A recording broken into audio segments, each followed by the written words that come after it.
Hello everybody, so today I will talk about calculus. The topic today is about limit. So now I will show you how to answer. We need to divide by x on numerator and denominator.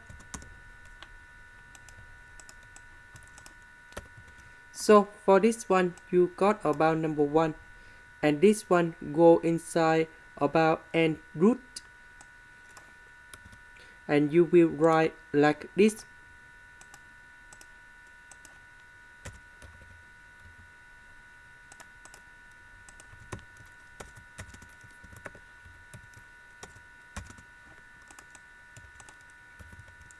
So this one divide by this one, number 1 divide by this one, so we have a plus 1 over s to the power of n.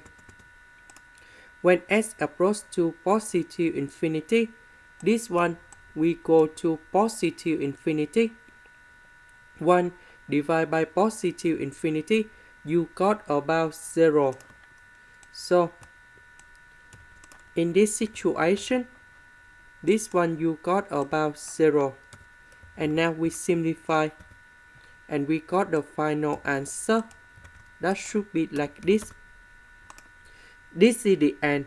Thank you for watching.